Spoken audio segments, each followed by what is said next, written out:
प्रभु यीशु मसीह के मधुर और मीठे नाम में सभी को जय मसीह की।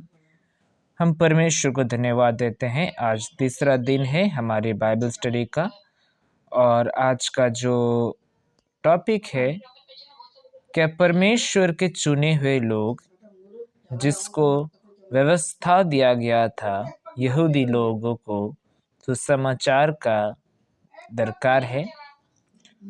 और हम ये चीज़ रोमियो उसका 2 अध्याय 17 से लेके फिर 3 अध्याय का 8वां वचन तक पाते हैं। जब हम 2 अध्याय का 17वीं वचन पढ़ना शुरू करते हैं, वहाँ पर इस प्रकार इंग्लिश में लिखा है, which are a shadow of things to come, but the substance is of Christ। इस हम समझ सकते हैं कि कैसे ये जो पौलुस जो है, प्रेरित पौलुस जो है, जब 17वीं वचन लिखना शुरू करते हैं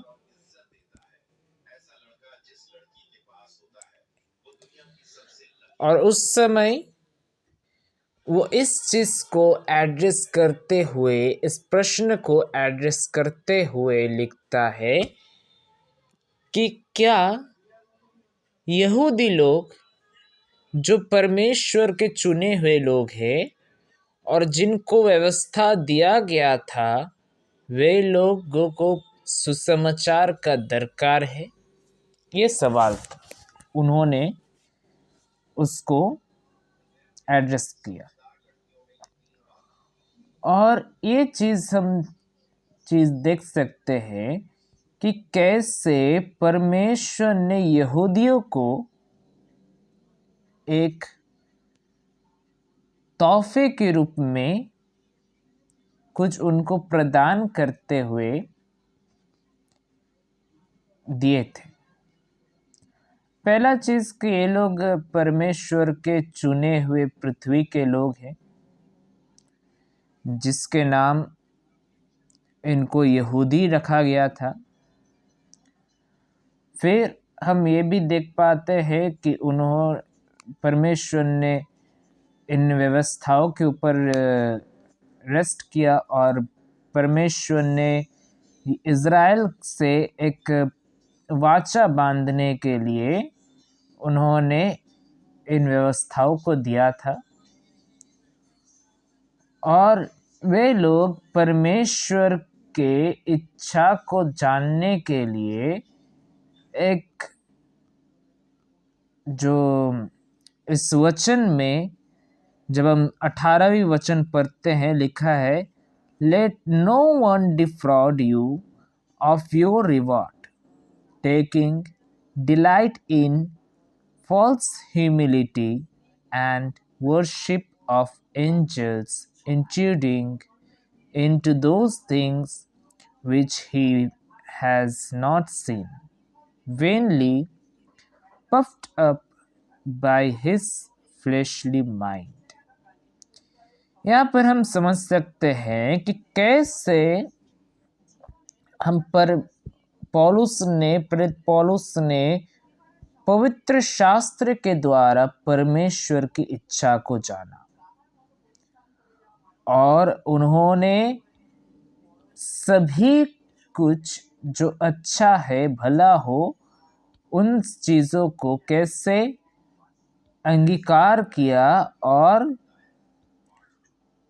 व्यवस्था ने कैसे उसको सिखाया कि सच्चाई का जो मार्ग है, जो दुनिया का जो रीति है, सच बात है, उसको कैसे हम एसेस करें। परंतु ये जो यहूदी लोग हैं, ये लोग अपने आप पर घमंड किए, और सिर्फ घमंड नहीं, ये लोग आत्मिक अंधे लोग थे। जब हम 19वें वचन को पढ़ते हैं, लिखा, and not holding fast to the head, from whom all the body nourished and knit together by joints and ligaments, grows with the increase which is from God. ये लोग सिर को पहले से नहीं पकड़ा। जो सिर हम देख सकते हैं यहाँ पर लिखा है कि वो सिर जो सारे शरीर को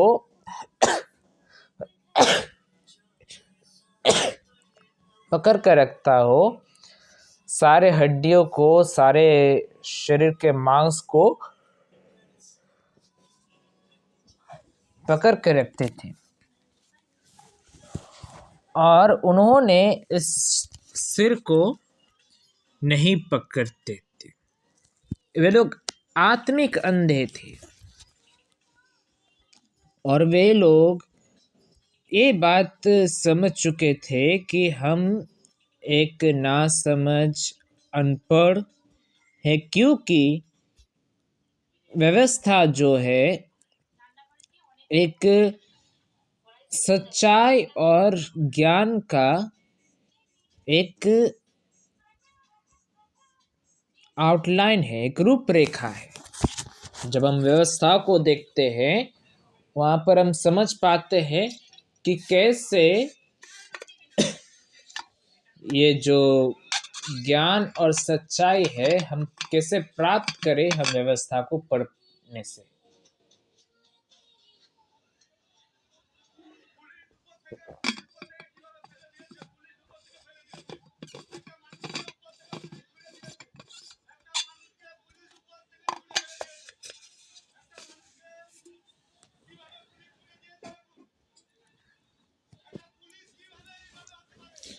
और यहाँ पर जब हम पढ़ते हैं 21वीं वचन को,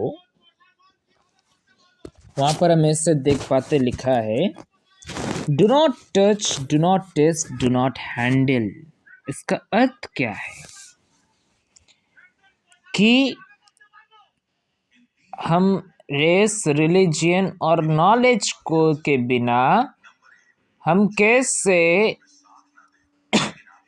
यहूदी लोग यही चीज़ एक घमंड किए थे कि बिना रेस के, बिना रिलीजन के, बिना नॉलेज के हम कैसे ट्रांसफॉर्मेशन कैसे करें, मन परिवर्तन कैसे करें, ये चीज़ घमंड किए थे। और उन्होंने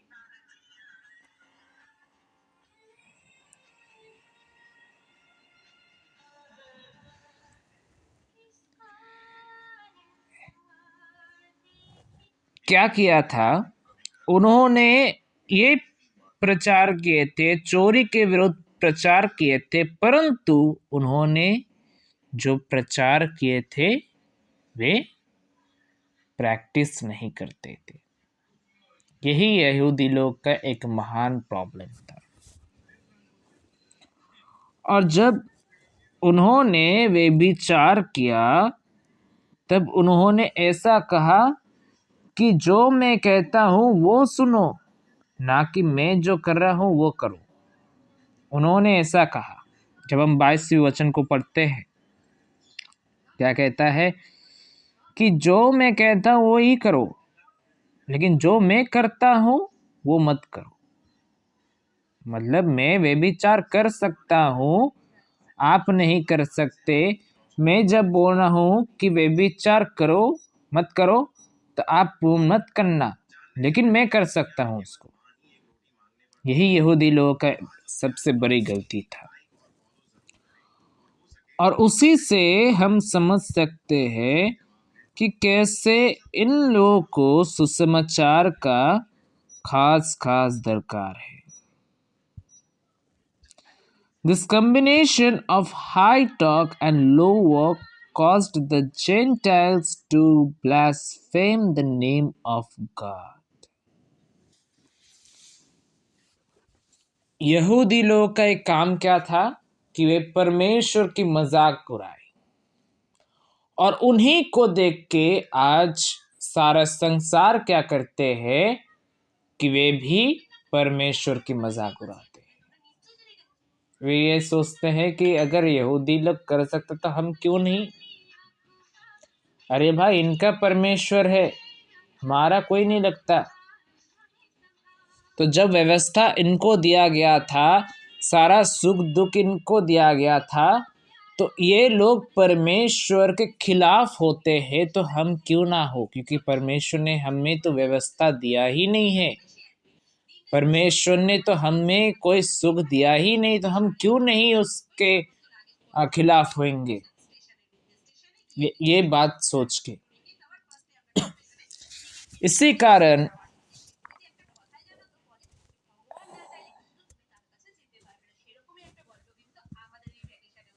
हम जब पढ़ते हैं 8वें वचन से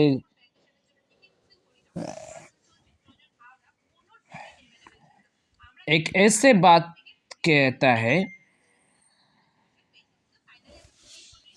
कि हमें समझना चाहिए कि क्या कह रहा है।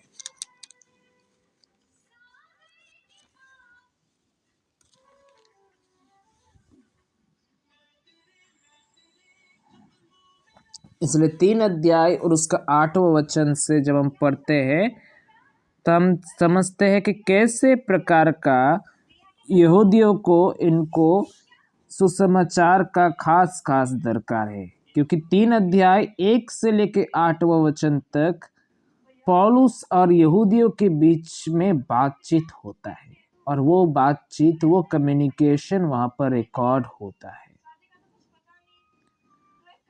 तो आइए हम समझ जाते हैं इस वचन को पढ़ने से कि कैसे ये जो पौलुस है, कैसे ये जो यहूदी लोग हैं, इनको सुसमाचार का खास खास दरकार होते हैं, क्योंकि ये लोग वचन के अनुसार नहीं चलते, बल्कि खुद प्रचार करते हैं कि चोरी मत करो, लेकिन खुद चोरी करते हैं। इसलिए इनको खास खास परमेश्वर के वचन को या फिर परमेश्वर को ग्रहण करने का जरूरत है। इस वचन के द्वारा परमेश्वर के नाम की महिमा। सभी को जय मसीह की।